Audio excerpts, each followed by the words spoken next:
Hi, everyone. We are officially starting our webinar on the topic of unpacking limited recourse borrowing arrangements.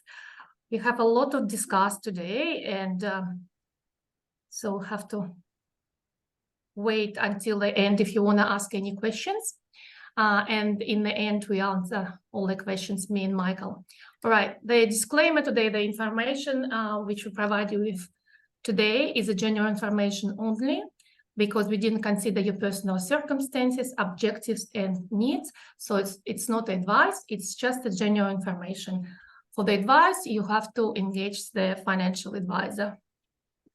Who are the presenters? My name is Natalia Clark. You probably, some of you know about me. So I've been doing SMSFs for the last 20 years. I started as accountant at William Buck, and then I started my own business about 11 years ago. I've received a few awards this year, which I'm very excited about. It's like Accountant's Daily Award, and I've been finalist for a few awards as well. So this year has been big for me. But I'm also a SMSF auditor, so I know the audit part of SMSFs as well very well. SMSF advisor and SMSF tax agent and a specialist. So we do SMSFs only at Easy Super, so we specialize in SMSFs. And also I would like to introduce Michael Brown. Michael Brown is he works as a director for Supervest, and Michael will present a little bit later with an exciting offer for all participants. But Michael has extensive expertise in financial service industry, and he will also, he's got also expertise in SMSF industry as well. And he's been working with SMSFs for last, how many years, Michael? Yeah, 5 years, yeah. 5 years, yeah, doing a lot of SMSFs and properties. This is what the topic of today's webinar is about. So, all right. So let's start about talking about property in SMSF. So this webinar is more for people who already know the basics of SMSFs, but if you have any questions, you can always ask them at the end of the webinar, and I will explain any unclear moment in this webinar. So, but basically when you have SMSF, or if you're thinking about establishing SMSF, SMSFs are allowed to invest in property. And investment in property is one of the most popular in Australia, where people traditionally love properties, especially when they cash out outside of SMSF and have mortgages, and they cannot afford to buy another property outside of SMSF. So we have a lot of clients, especially in the last couple of years, using their superannuation to buy property. So how can you buy property in a self-managed superannuation fund? So first step, of course, you have to have a SMSF. So this is, like I said, this is a basic. So if you have any questions, you can ask me after. But once you have a SMSF, once SMSF is established, you have a choice. You have a choice to buy property with cash. So say if you have enough superannuation, you just go and buy property with cash. You put the SMSF title on the property, so SMSF owns the property, all the income goes back to SMSF, all the expenses paid from SMSF, and this is the simplest and cleanest way of owning the property, which we all like, but unfortunately not always can afford. The second way of buying property is with limited recourse borrowing arrangement, which is a borrowing. This type of borrowing was not allowed before 2007, and also the rules changed significantly in limited recourse borrowing arrangement in 2010. So as it now, the borrowing is allowed under section 60, sorry, the borrowing is not allowed under section 67. However, one of the exemptions, there are only a couple of exemptions, is if you borrow in SMSF using a limited recourse borrowing arrangement structure. It's a special structure which has to be established in order for SMSF to borrow. If this structure is not established, SMSF cannot borrow. It will breach the CIS Act, it will breach the superannuation laws, and it will lead to the penalties. So you need to understand the structure, and we will talk about it a little bit later.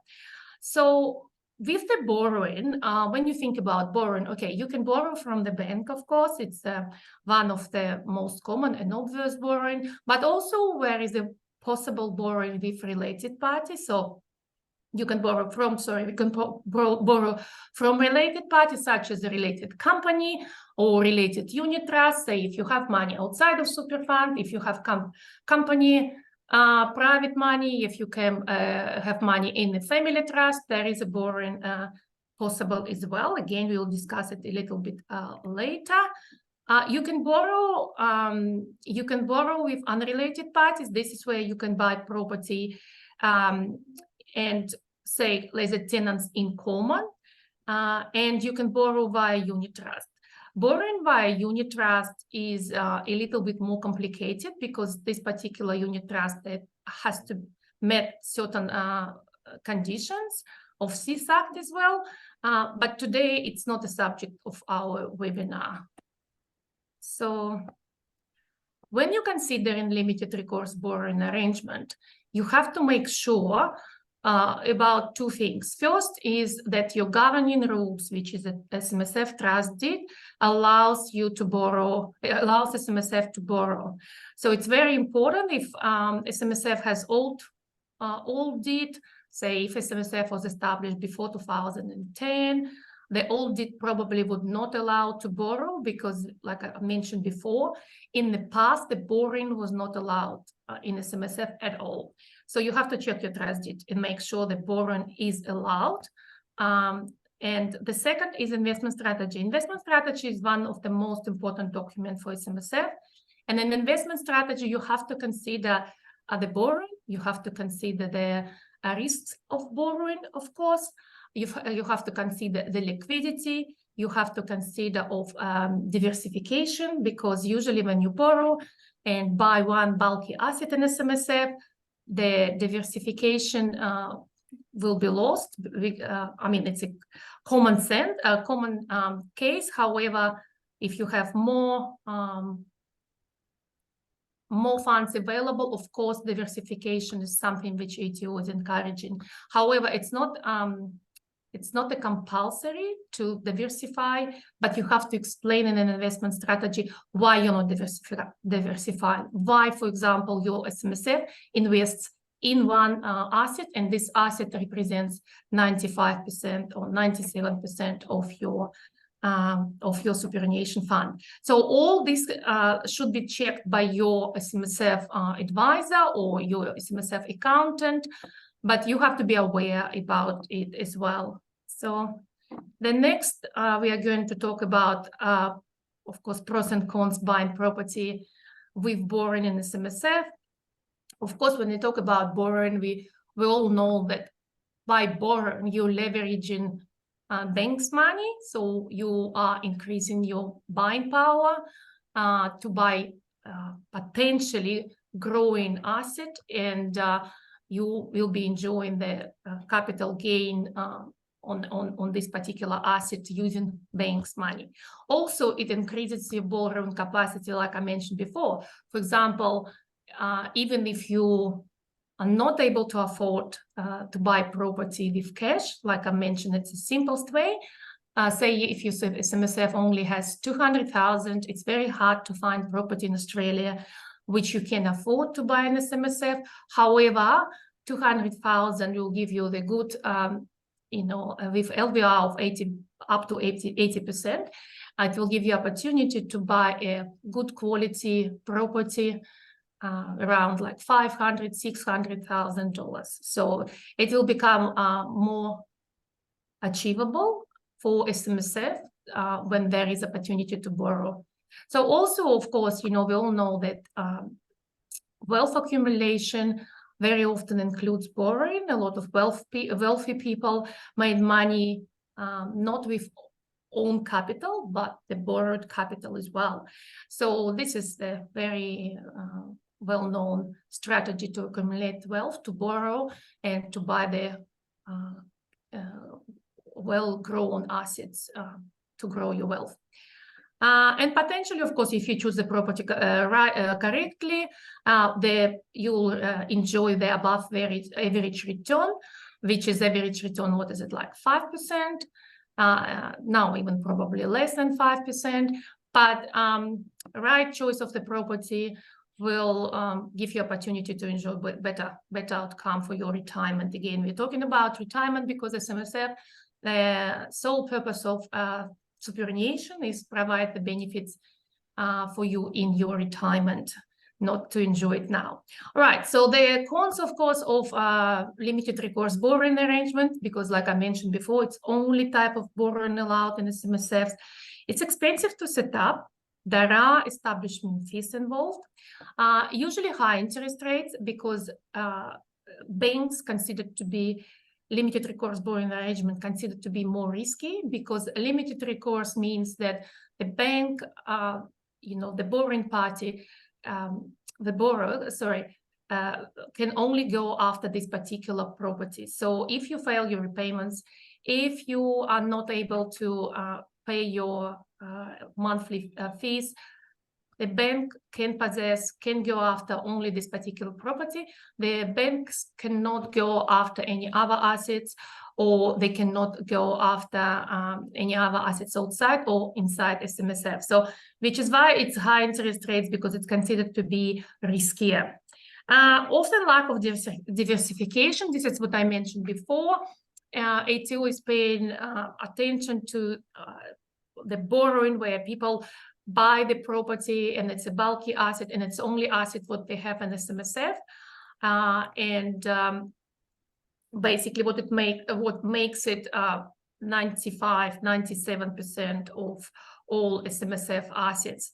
And ATO doesn't like it that much, to be honest, lack of diversification, but at the same time they cannot do anything about it, because you don't have to diversify, but you have to explain why you're not diversifying in your investment strategy, again, which is why you need professional to help you with investment strategy.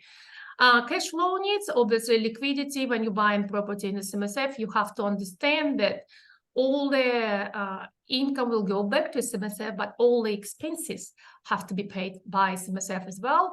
So what it means any repairs, any maintenance has to be paid from SMSF.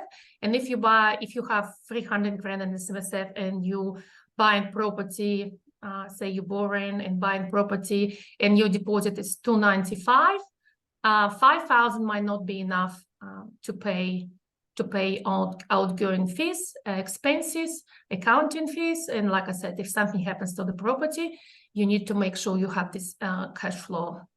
Again, if you have contributions, the contributions usually help, but you need to understand that money will be going out as well. And liquidity issues, of course, if for example something happens to the super fund and you need to, or one of the members, and you need to wind up the superannuation fund, or you need to pay out one of the members, say if there is a couple, a husband and wife, and they get divorced, and one member wants to leave the super fund, and you need to pay them out. You need to understand that liquidity issue, because it's illiquid asset. It will take time to sell this asset.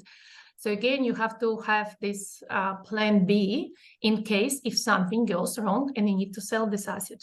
So you don't want to do the fire sale. You don't want to sell it cheap and lose money as well. So you need to consider and think about this, of course. All right, so Section 67A and Section 67B, this is where in CSACT you can find the information about the borrowing and the conditions of borrowing. So there are very strict conditions for borrowing to not to breach the CSACs, because if any of these conditions will be breached, so it means the Section 67 will be breached as well. And so what it means the asset will need to be sold from a self-managed superannuation fund, transferred out, and all the income will be taxed at 45%, 45 plus Medicare. So therefore, it's very important to understand the conditions of this borrowing. It's not a simple just go to the bank and get a loan. It has to be single acquirable asset. So what it means that you cannot borrow in SMSF to buy, for example, 2 properties. So 2 properties, you'll need to have 2 different borrowings. Or you cannot buy property which has, for example, again, like say land, and it has like 3 townhouses on it. Again, it has to be single acquirable asset. What it means usually it will be one title, unless there is, for example, apartment in car space. They are on the separate titles, but they come together as a package. They cannot be separated.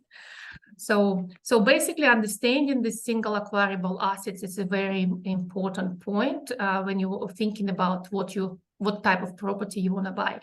And this makes us property development, for example, is impossible with borrowing, because when you think about property development or subdivision, for example, you buy the property, you buy the single acquirable asset, but then you develop it, you change it.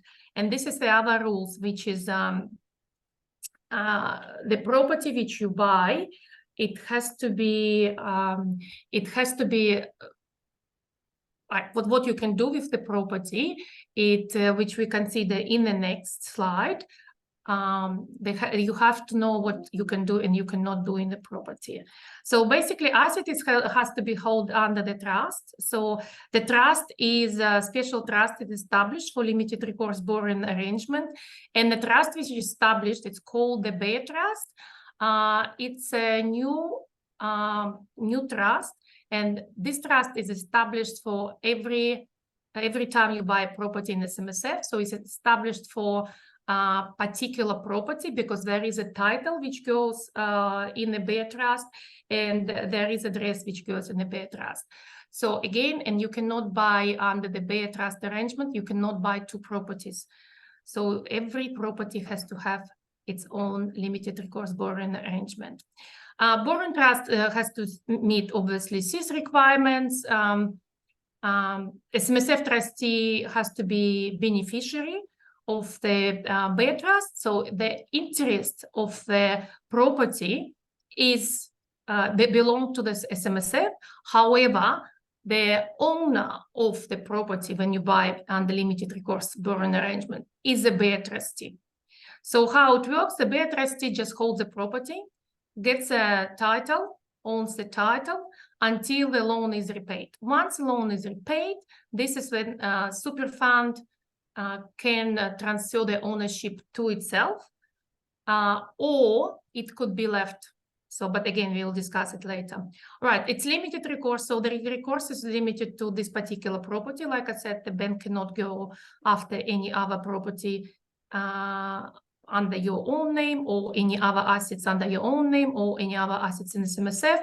Acquiring is not prohibited under CIS Act. So basically what it means, if you cannot do it under CIS Act directly in the SMSF, you cannot acquire this type of property. It means you cannot acquire it under limited recourse borrowing arrangement.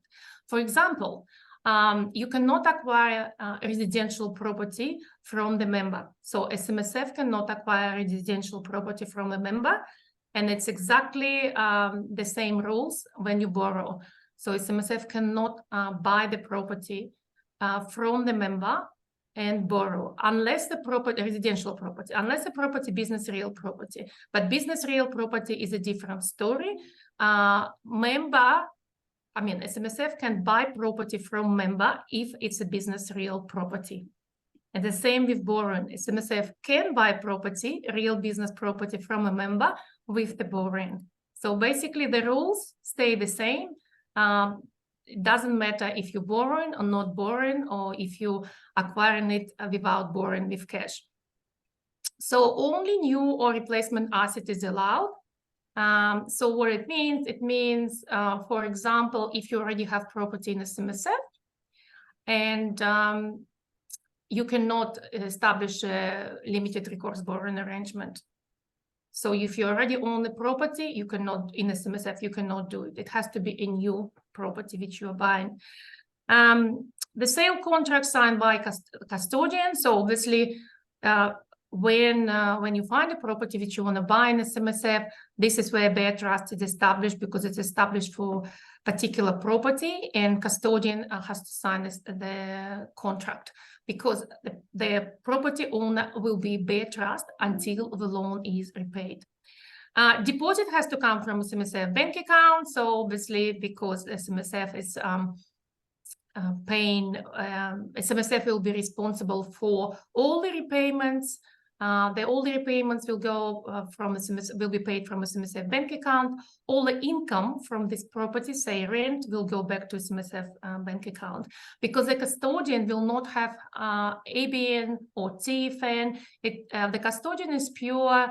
It's like see-through structure. It's pure holding the property. It doesn't do anything else. So SMSF is one who is responsible for repayments, and SMSF holds the interest in the property until it's repaid, until the loan is repaid. No withdrawal facility added after. So what it means, whatever you started your borrowing with, you cannot arrange another like redraw. You cannot redraw and buy another property. No, it has to be, the loan has to be repaid, and a new loan for new property has to be arranged. A loan could be refinanced, but again, refinance is just exactly the same property. You basically repay this loan and you start another loan, say if you want to change the banks, but it's quite a complicated process. I haven't seen a lot of refinancing, loan refinancing with my clients, only because it's a complicated process. So how limited recourse borrowing arrangement works? You have a lender who can be, which can be a bank, or it could be a related party, like I mentioned before. And you have SMSF, you have a property, and lender obviously has to have a security against the property. And this is where, you know, there is a security, there is a mortgage against this property. Bare trust holds a legal title. It doesn't do anything else. Like I mentioned before, it doesn't have ABN, TFN, no trading activity, no bank account. So it just holds a property title until the loan is repaid. SMSF pays the repayments to the lender. And SMSF also has a beneficial ownership of the property and responsible for these repayments.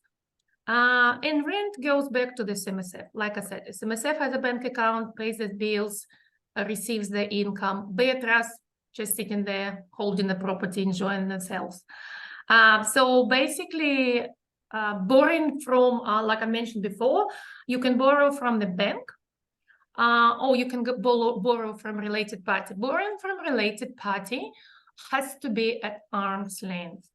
What it means it has to be on commercial terms. Say if the members have some funds outside of SMSF, and or say they have a company which has funds, or like family trust, and they would like to be to lend this money to the SMSF to buy a property, they can do it, but only on commercial terms.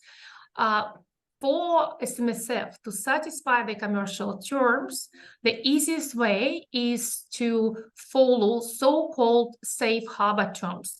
Safe harbor terms, it's conditions of borrowing which government came up with, where they indicated what exactly means the borrowing has to be on commercial terms.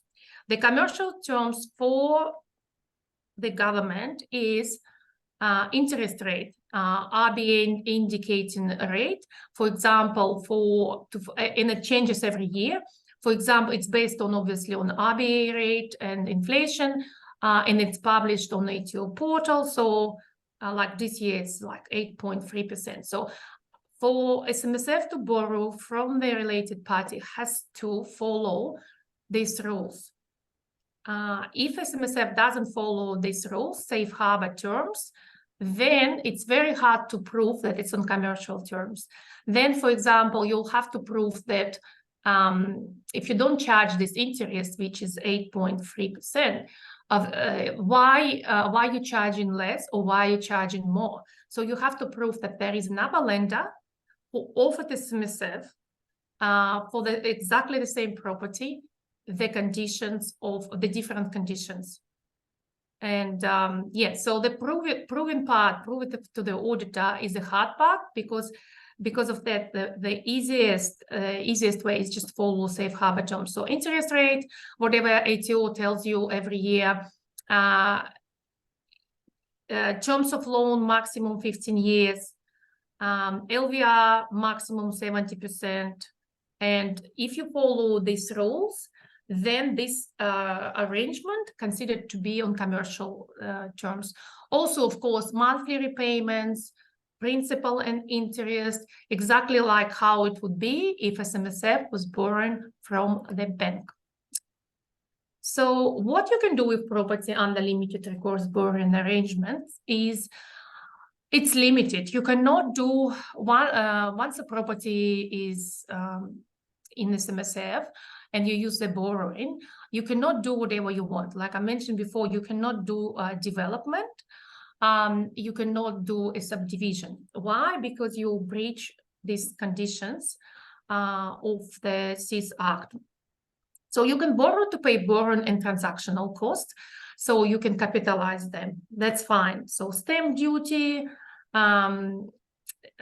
establishment of bare trust, all could be capitalized, and you can borrow. You can borrow to do repairs, but again, it has to be done when you begin the borrowing. You can borrow for repayments. You can borrow to do maintenance. Say if you're buying the property and it requires some repairs or some maintenance, which is very similar, where repairs is just like you basically fix something what's not working but used to work. Maintenance, where it's something where you prevent the further damage. So it's preventative, and repairs, it's repairing something which been damaged. However, there is no improvements allowed.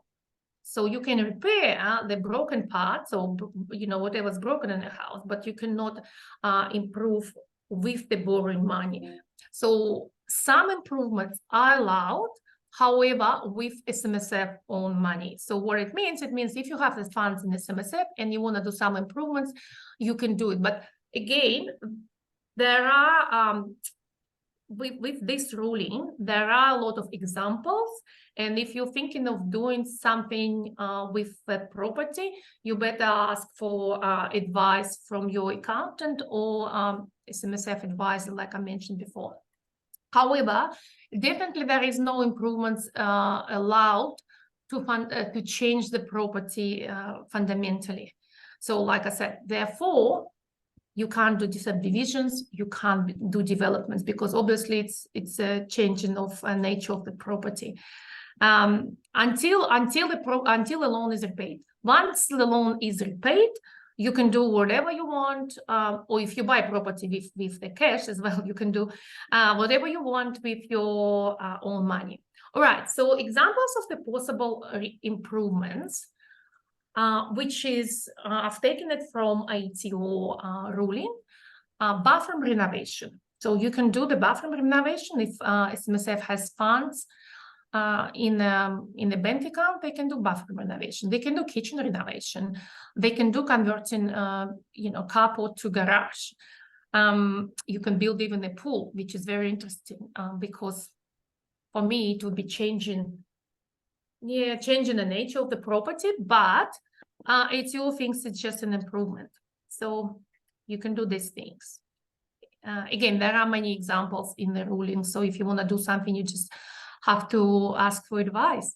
All right, SMSF repaid the loan. Say there is, like SMSF members put some contributions in, repaid the loan in 10 years instead of 15 years or 20 years.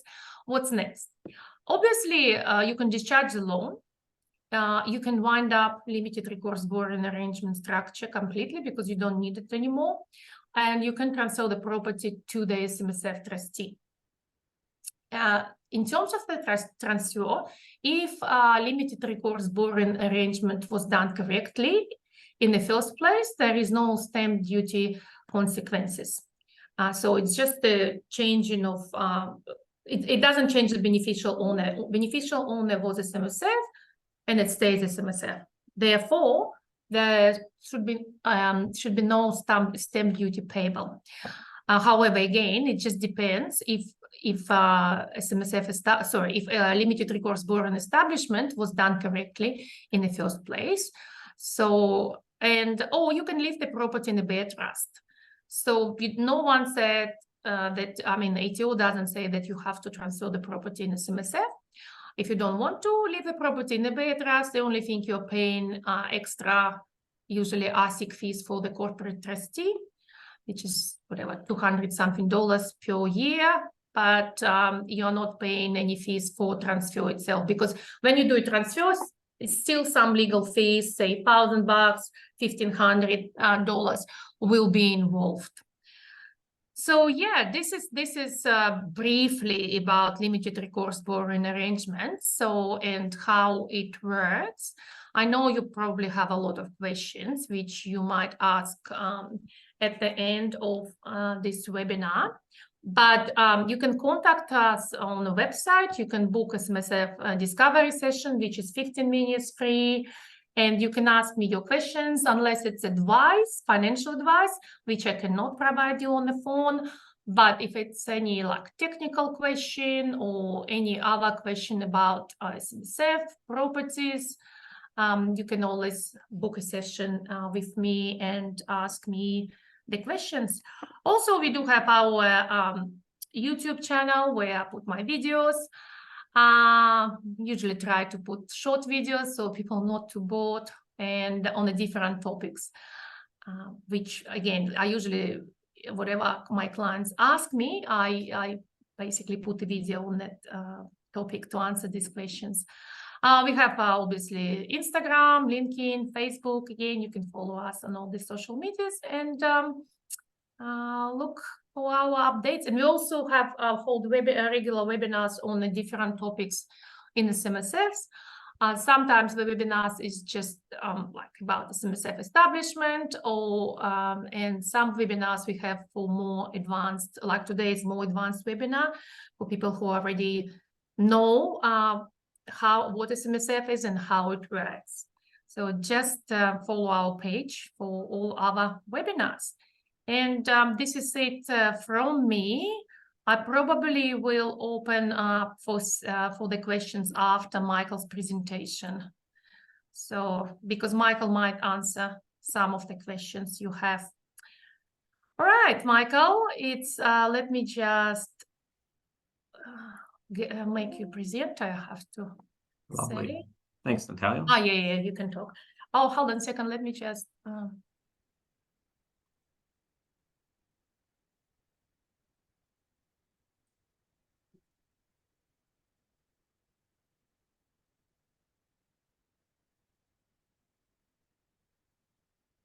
Did you want me to use my slide deck? Because I've got mine if you want me ready to go. So do you want to take yours off and let me share my screen? Oh, have I got it then now, have I? Yes. There we go. Lovely. Just make you present. Done. All right. Awesome. Can everyone see the SuperVest screen? Yep. Host. Awesome. All right, listen, welcome to a session this afternoon. I'd just like to say to Natalia, thanks for having us in. I know we've been chatting for a while about this topic, about what SuperVest has brought to market, and this afternoon, I guess we'll get to explore a little bit about that. Some of the complexities, I suppose, that Natalie covered earlier in the slide decks around purchasing property and what was available today, we're really going to explore and opens people's eyes in that space today. I'll give you a little bit of overview. SuperVest started its life 3 years ago as One Contract Property. We've just rebranded to SuperVest as the business has grown in a lot of different areas. But really in 2020, we had a few clients that come to us at the last minute that were due to settle on two-part contracts, a land and a build. They were NDIS projects, and they said to Raymond and myself the day before settlement, hey, we'd like to put these inside our superannuation fund, our SMSF. There began a challenge. For one, Natalia spoke about single acquirable asset under the SIS Act. So you need a single acquirable asset, a single contract, and these were 2 contracts. So first question was, do you have your SMSF set up? Second question, that was no. Sorry, and Michael, then really, can you please share your screen? oh, okay. I Apologies. think, yeah. Yep, that's all right. I'll just do that now. Share screen. Yeah, so how could they do that? And again, back to the single acquirable asset, we couldn't. So I guess that in early 2020 really raised a bit of awareness to our business and said, well, how can we allow investors or people that love doing property development or investing outside of superannuation be able to do it exactly the same inside super and give them the flexibility and choice? And that's where we spent the next 6 months going and sourcing funding and getting and putting together this solution, which now enables everyone in Australia to develop and build exactly the way they do outside of super, inside super with a single acquirable asset. So Supervest provide the single part contract, and what that's brought to market in the last 3 years is complete choice. You can choose to do a development, you can choose to do a house and land, you can choose any type of project in Australia now, brand new. And I guess Natalia touched on some of the things with older properties, which was repairs and maintenance, all of those things that come with buying older assets and having to fund that in retirement and probably look at a 4 or 5% return on yield. Everyone in Australia has got choice now under Supervest. So what's now possible? As I said, it's total choice of property anywhere in Australia. We take any land and build or 2-part contract and turn it into a single part contract. We turn that ends up as a single acquirable asset, and we're not asking builders to fund this or do anything. And some people may have been able to get access to builders that were funding single part, or they would have been called spec builds. So the builder would actually buy and settle on the block of land. They would construct it. During that, they take a 10% deposit, and then the SMSF would pick up a single acquirable asset at the back end. That's very limited in Australia in finding assets like that. We get groups ring us every day of the week and say, hey, I've got so many clients that want a single part contract for super. How do I do it? And that's where we really come in. So how do we work? It's a fairly simple 3-step process. You get to decide the location, the builder, and the product type. We then enter into and buy the land on behalf of the super fund, and we're on the build contract. We issue a single part contract to the self-managed super fund and the Bear Trust, as Natalia spoke about. So the property is going to sit in the Bear Trust because you're going to attach borrowings to it under the LRBA. That project gets completed. We pay all the payments along the way, and at completion, you then long-term fund the debt with one of the 8 to 10 lenders in the Tier 2 space of 65% balance you owe us. Now, in this space, you've got the ability today to go up to an 80% loan-to-value ratio inside super. Superannuation, as we know it today, and I'll just run some fun facts around it. In November last year, there was $1 billion moved out of industry and retail funds into self-managed super to predominantly buy property. In February this year, that was at $1.2 billion. And every month, Australians are now taking control of their financial future and what is now possible with property inside super in the most tax-effective vehicle in the country.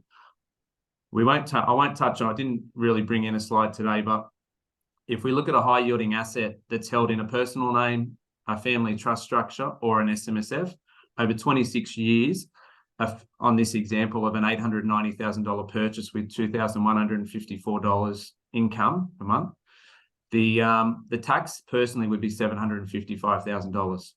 In a company tax structure would be $455,000. In an SMSF would be $222,000. Now, what does that mean for you and everything? Everyone should look at, short, medium, and long-term goals. How do we live day to day? What do we invest in outside of super? But what are we doing in retirement to build our wealth and secure our financial future and our retirement? Because the 2 first structures, personal and the company tax structure, are taxed till the day you die. Superannuation is taxed till the day you retire. So you retire at 67, you've got 0 tax and 0 capital gains. There's some of the benefits. Now, what I'm going to jump into here is an example of one of our internal staff that's gone on their property journey. And let's have a look at what property looks like with Supervest, purchasing over the next, these guys are 35, so purchasing over the next 20 odd years. So they started with a superannuation balance of $250,000. They're now contributing $27,500 up to the maximum they can. So they're salary sacrificing and putting into their superannuation fund.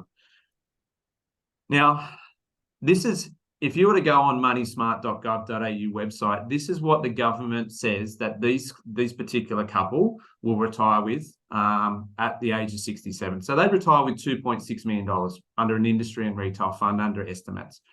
And as you can see, they're at retirement, they go in with 2.6 and they're drawing down that capital or that cash all the way through to 91. Okay. If we have a look at the same journey when they have a look at property, these particular clients go in with the same amount of money that they're contributing and they're buying 4 properties between now and retirement, and they'll have fully paid off assets by the time they're 67. So at 67, their property values would be around about conservatively $4.529 million, and that would grow through retirement. So their assets are continuing to grow as they age, and they're not depleting into their cash funds and having to sell assets to maintain their lifestyle. So that's really a great comparison of a retail industry fund with what's now possible inside an SMSF with property. Let's put these two together, and that's what they look like. So again, we've got the moneysmart.gov on the left, and we've got the superannuation asset balance with property on the right. So again, when we look at the numbers, and you'll be able to analyze these a bit further once you get a copy of the recording, and you can see there's a huge difference. The next one we're going to have a look at, let's have a look at their income. $2.6 million would look like about $159,000 at the age of 67. Okay. Now we look at inflation and costs of living pressures, and that 159 carries on through to their 91. So they're living off 159 when they enter at today's rate, essentially, or in that period of time. And I know $159,000 seems like a lot of money today, but as we move through an age, that's going to become a lot less and less. The interesting thing about the graph from the moneysmart.gov on the left is that by age 84, they're actually now starting to get into the age pension to maintain their $159,000. Okay. Whereas let's have a look at their property journey on the right. The rental income they're going to accrue at age 67 on fully paid assets is $205,000. Now, again, we've been very conservative on the rental increases. As they go through to 91, that is increasing up to $393,000. So again, property income, living off that in retirement with an income that you're not drawing down assets and taking it to zero. This is their four projects that they've invested. So we've just selected and modeled for these guys. This is what their journey they wanted. They wanted 4 standard house and land packages. So they bought their first one at age 36 for $611,000. Now we're estimating conservatively at 67, it'll be worth 1.4. They're into their second property at 43. And again, this is using LRBA. So they're using the borrowing capacities of lending institutions to be able to leverage debt to grow wealth. Property 3, property 4, they finished into retirement with the fully paid assets. And they've now got, at 67, they'd also have $477,000 cash at bank on top of the asset value that they've got here. Okay. So again, everyone that's here today loves property, probably has done property outside in their own personal life or in trust structures, but you may not have looked at doing it inside the most tax effective vehicle in Australia, and that is inside superannuation. Okay. What's next? We've got a promotion on with Natalia and the team at Easy Super.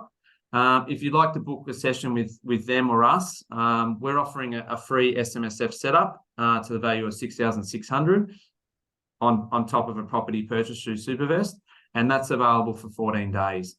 And if you've got your SMSF set up, then we'll have a look at that $6,600 going towards your accounting fees or your financial planning fees and things like that. So it's a really great opportunity to book a session with Natalia and the team or us to have a look at how to take the next steps and move forward and use superannuation or SMSF as a vehicle to grow your wealth in retirement. I'll just finish off with a bit of a fun story that I sat down with a mortgage broker last month. Intelligent guy, 54. Him and his wife were just starting to plan out. They wanted to retire at 60. Didn't know about Supervest, now does. He's completely changed his retirement plans. He was looking, he's done quite well in personal and trust structures outside with acquiring property through his life, which has been great. But he was concerned on how he was going to fund his retirement, because they've got about 400,000 in super right now. How he was going to fund his retirement moving in there. He was going to have to sell assets outside of super to fund his retirement. Now, the biggest thing for him, he was going to be up for 1.7 mil capital gains tax because he was selling assets outside of super. With Supervest now and the solution, he's able to actually, in the next 6 to 10 years, build wealth inside superannuation, live off the income from the properties, have assets that are fully paid off and producing and increasing in value, and not have to touch any of his stuff outside of superannuation. It's a very, very powerful tool. And I guess we're fortunate enough to be able to bring it to everyone here today. And we travel the country and educate people all the time, but it is education. It is about having a chat to Natalia and the team and seeing your financial positions and where you want to go and having your plan or your lifestyle laid out. My wife and I sat down 6 years ago with a financial planner and started our journey. And that was before Supervest was around. I wanted house and land. So we bought a single acquirable asset that we're just in the process of selling, and we're going to go into some different assets in property through Supervest because we've got a lot of different options now. It was very limited back then. And I guess that's the thing that most people don't understand, that you've got the whole realm of real estate in Australia, whether you want to do house and land, duplex, dual key, rooming house, NDIS, or developing, that's now possible inside superannuation. So that sort of brings me to the end of the slides. If we've got any questions, I'm happy to take those. I think we've got chat box up here, Natalia. Yes. I can see. All right. Someone asked, Linda. Linda asked how much to set up SMSF. So, like Michael mentioned, it's 6,600, which covers statement of advice fees, because you need to have a statement of advice to set up SMSF. So you need to have advisor's license, someone with advisor's license. And 2,200 is to establish trust with a corporate trustee. So, and these fees will be covered by Supervest. Again, it's only for 14 days available, but if you talk to us in the next 14 days, you'll be 6,600 better off. Yeah, Okay. and that's on the back of obviously us putting together some packages for Yes. everyone. We work Yes. with over 400 builders nationally, so we've got access to everyone everywhere in the country. If you've got a house and land package that you want to put inside super, we can package that up under a single part contract, and you can now put that inside. So again, it's back to total choice. Yeah. If you already have existing SMSF, again, if you go into the contract with Supervest, we will cover fees. 6,600 to set up the limited recourse borrowing arrangements. It's $3,000, so $3,000 will be covered for you guys again if you go in contract with Supervest. What other questions? Any other questions, guys? So we've got here, Bessem's put up, hi Natalia and team, I have one question. How works liquid loans, please, with SMSF? Not sure what that's relevant. Sorry, liquid loans? Yeah. Are you referencing, Bill, are you referencing the loan to value ratio, or how does lending work in that space? Did you want me just You mean the cryptocurrency? Is it the question about crypto? Not sure. Limited loans, if you're talking about crypto, it's a completely different topic. There's another question here. So can you have an offset account against the loan when you build a high cash flow property? So in Australia now, you can have offsets attached to your SMSF or your bare trust. So you can have cash sitting in there offsetting the interest or the P&I against that, which allows you to build up funds again to produce and go again as fast as possible. So I guess it's back to the leveraging scenario of using lending, LRBA, in this space to leverage and grow your wealth fast. That particular client story I spoke about, they're looking at doing some NDIS and rooming houses, which are under commercial. They'll be able to actually, as soon as those properties are finished, pretty much go again with another property straight away, because they're actually maximizing their borrowing capacity to put some money back into their offset account to release some of the deposit funds that they're paid up front initially on those assets. How does Supervest make money? Good question. As part of our single part contract, we charge $10,000 plus GST, and that's included in the single part contract price. So we take a land and a build. We factor in all the costs that is to get it through, which is stamp duty, land tax rates, insurance, quantity surveyor fees. We've got a mortgage fee with our lender, which is Columbus Capital, tier 2 lender in Australia. We've got some legal fees, some internal admin fees, but our pure profit in the deal is $10,000 plus GST. That's what we make. What is the minimum size of asset we've dealt with? Example, if you had 100K in cash ready to go, is this enough? I think Natalia touched on that. When you've got 100,000 in super, you're very limited to what property you can buy in Australia, even with LRBA, because most of the properties are at above 500 single part. We take a 35% deposit of the single part contract. Funny you say that though, because we've just launched a product a month and a half ago, which is called Safe Property. So it's a fractionalized investment product. So you can be actually on title on a high yielding asset, returning up to 11%, paid monthly, and you put in a 5% share. So at the moment, we've got three properties we've got around Australia, and they're 5% shares are ranging from 51 to 54,000. They're NDIS properties. And upon completion, you'll be paid on those ones, 11% on those three deals monthly, and you'll pick up the capital growth, and you are actually on title. So it's a tenants in common title. So that's a check out Safe Property. That's a unique product which we've just launched a month and a half ago. Yeah, Raymond already put it, Safe Property. He reads my mind. He does. He knows it. He knows it too well. We spend too much time together. Yeah. Any other questions, guys?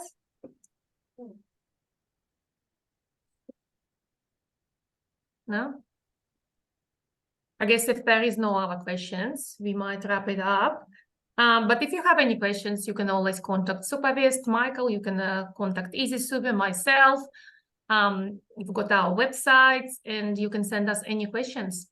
So I think that's it. So for today, thank you very much, everyone, for participation. Thank you, Michael. Thanks a lot. Thanks, Natalia. Thanks for having me. And yeah, thank you, guys. Thanks. Right, see you later.